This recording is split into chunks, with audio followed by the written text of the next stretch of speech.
Toby is a tram engine. He has cow catchers and side plates and doesn't look like a steam engine at all.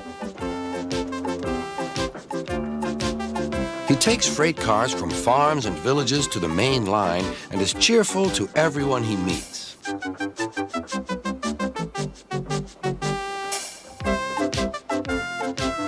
He has a coach called Henrietta who has seen better days.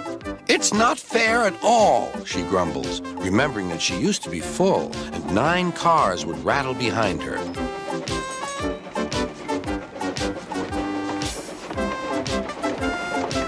Now there are only 3 or 4, for the farms and factories send their goods mostly by truck. Toby is always careful. The cars, buses, and trucks often have accidents. Toby hasn't had an accident for years, but the buses are crowded and Henrietta is empty.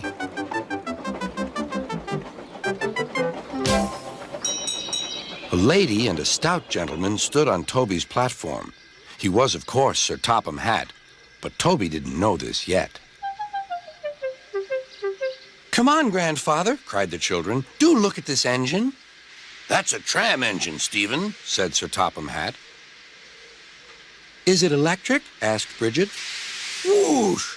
hissed Toby. "Shh," said her brother. "You've offended him." "But trams are electric, aren't they?" "They are mostly, but this is a steam tram." "May we go in it, grandfather, please?" "Stop," said Sir Topham Hatt to the conductor. They all scrambled into Henrietta. "Hip, hip, hooray!" chanted Henrietta. But Toby didn't sing.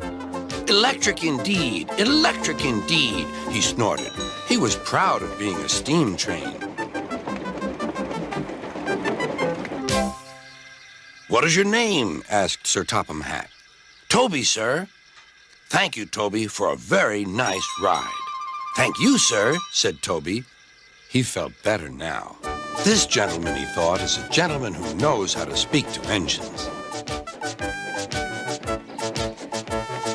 The children came every day for 2 weeks. Sometimes they rode with the conductor, sometimes in empty cars.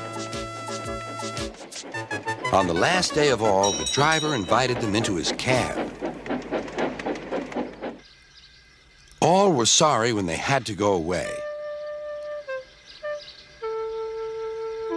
And Sir Topham Hatt and his family thanked everyone. "Come again soon," replied Toby. We will," called the children. And they waved till Toby was out of sight. The months passed. Toby had few cars and fewer passengers. "Our last day, Toby," said his driver one morning. "The manager says we must close tomorrow." That day, everyone wanted the chance of a last ride. The passengers joked and sang, but Toby and his driver wished they wouldn't.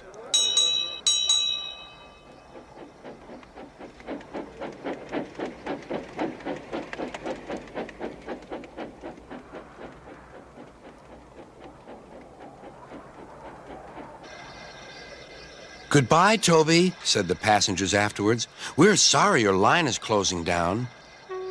"So am I," said Toby. Nobody wants me, Toby thought, and went unhappily to sleep.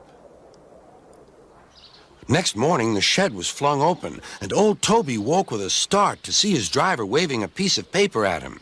"Wake up, Toby," he shouted excitedly. "The mail has just arrived, and there is a letter for us from the Stout gentleman. Maybe it's good news."